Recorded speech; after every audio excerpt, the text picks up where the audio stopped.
All right. Hello, my friends. Ruben Obed here doing a video, a little tutorial on my battery bank and battery system just to explain what I have going on here to the people who want to maybe build something similar. Okay.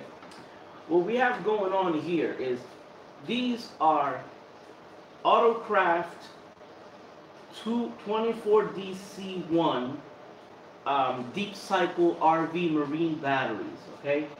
Each of these are rated at approximately 85 amp hours. Now, this battery in particular, it doesn't come with an amp hour rating. It came with a reserve capacity rating of 140 minutes, which means that you can draw from each battery, 20 amps for 140 minutes. Now, mind you, that is an ideal number, because we all know that batteries should not be drained more than 50%, to extend the life of the battery. But to figure out the amp hours of a battery that comes with a reserve capacity, all you have to do is you take the reserve capacity, which in this case is 140, you divide that by 2, and you add 16, which will give you an approximate amp hour rating of 85 amp hours. Now,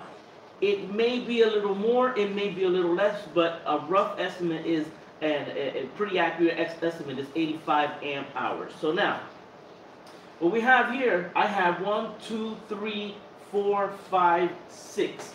6 of the same exact batteries running in parallel. What parallel means is that you got a cable, this is 4-gauge cable, running from the positive of this battery to the positive of this battery. Then another cable from the positive to this battery to the positive, and you've got negative to negative to negative to negative, and so forth. What you do is you connect all 6 batteries together, and this is what is called a parallel connection. Now, each car battery is 12 volts. Okay, these are 12-volt batteries. If I were to put these batteries in series, what would happen, series would be, instead of positive to positive, will be positive to negative. And I would do it that way. What would happen there is the voltage would get multiplied, but the amperage would stay the same. Now, in this case, since I have a parallel connection, the contrary happens. The voltage stays at 12 volts, but the amperage is added on. So right now, with these 6 batteries, I have an approximate amp rating of 510 amp hours. Okay, so with 510 amp hours, you can do pretty much. You can do a couple of things. Over here in the corner, I have a kilowatt meter, and I'm running this system with a 750 watt inverter. This one underneath is a backup inverter. But based on my power draw, which is basically, 2 TVs, maybe a fan, lights, about 3 LED lights, or 4 LED lights, and a stereo, and, a few other little knickknacks. I'm ranging approximately a 20 to 25 amp hour draw. Now, if I were to measure it with the kilowatt meter, it would turn out as 2.5 amps. What happens is AC amps are significantly less than DC amps. So if you have a system and you're drawing 2.5 AC amps, what you would do is multiply that by 10, and that would give you your DC amps. So I'm pulling from my system 2.5 AC amps, which in battery DC current is 25 amps. So every hour out of this 510 amp system, I am drawing 25 amps. Okay, a system like this of 6 batteries, based on the calculations at an amp draw of 20 amp hours, will give me approximately a 9 to almost 10 hour usage up till 50%. Now, if I were to empty it, totally to 100%, that would probably run out in about 18 hours. Okay, but since you don't want to discharge batteries more than 50%, my personal amp draw is 20 to 25 amps per hour. So I can relatively run this system, conservatively, drawing it to 50% only, and I have a usage of about 8 to 9 hours. You know, basically these batteries aren't gonna break a sweat. You know, ideally, the bigger your battery bank, the better, because then your depth of discharge, instead of 50, you could go a depth of discharge to, let's say, 25%, and it will increase the lifespan of your batteries big time. You know what I mean? But at 50%, that is the breaking point of keeping these batteries healthy. Now, if you see all these cables, two of these cables are simply the inverter. So it kind of looks a little messy, but it's only because of that. Over here, these two are that charger right there. Now that is a charger and maintainer. What that charger does is that once the batteries are all fully charged, it maintains it. So if the charger notices that the voltage has dropped down a certain degree, it'll trickle charge it and float charge and bring it back up to fully charged status. Because what happens is these lead acid batteries, they don't like being discharged. If you leave them discharged or if you over discharge them, what happens is that sulfation accumulates in the plates and basically damages the battery. There are some equipments called desulfators which help out for that, but it's better to prevent the sulfation to begin with. So keeping your batteries on a maintainer 24/7 is ideal.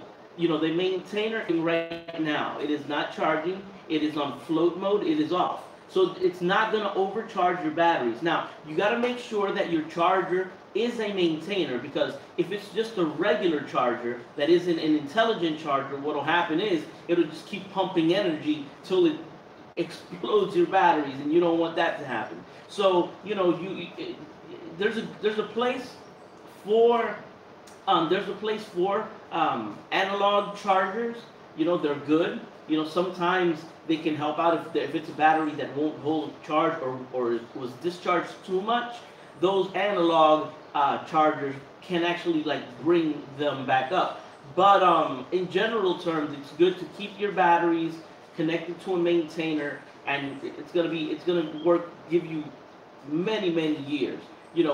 Relatively, if I were using these batteries constantly, to run my house, then I would anticipate they'd last me 4 or 5 years. But I only use this system as an emergency system.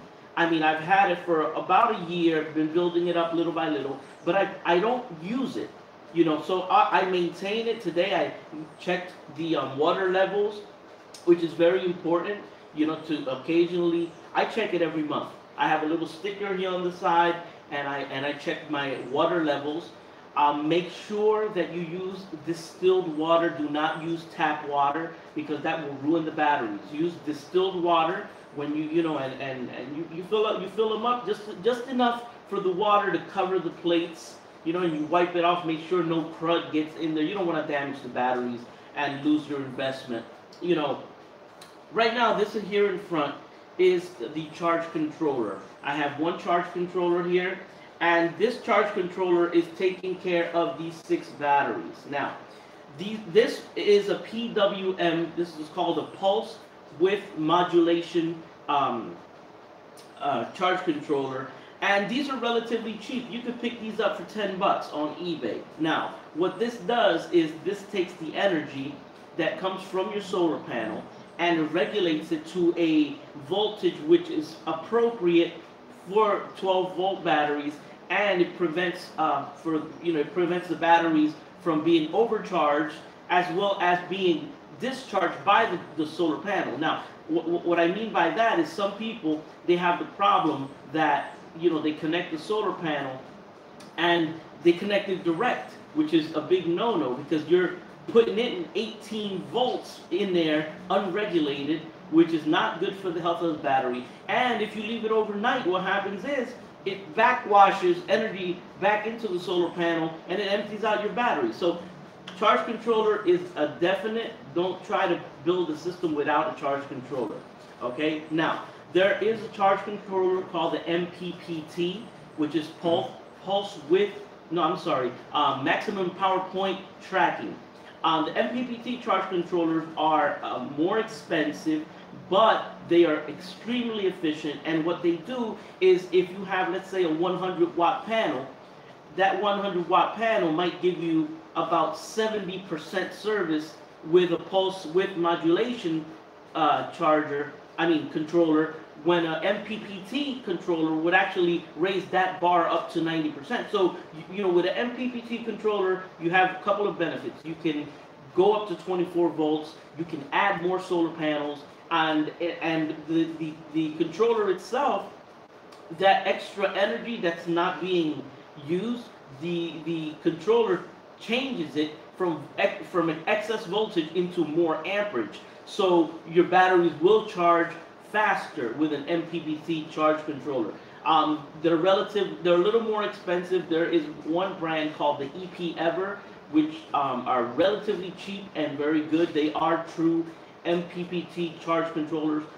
Be careful when you purchase them, because there are a lot of Chinese knockoffs that will sell you a PWM and it'll say MPPT in front of it, but it's not a true MPPT technology. The EP-Ever is my recommendation. That's what I'm planning on getting really soon for my system.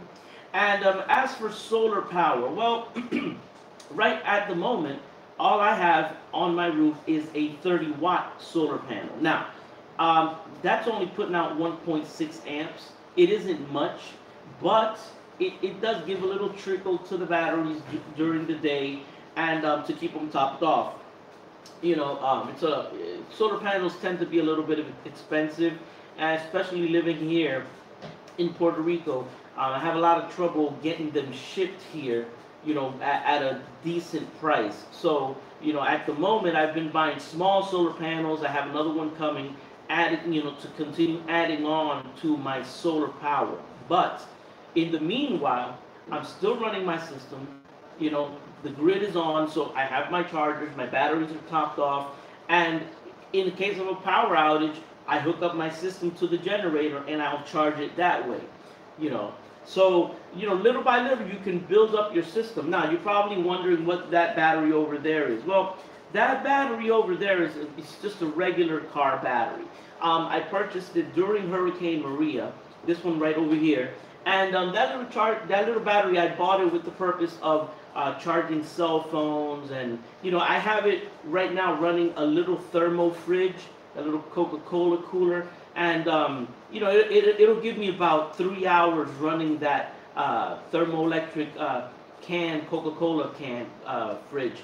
Now, car batteries are not the appropriate batteries for solar, but I had it there and I put it to good use, and it's working, and I make sure that that I don't over discharge it.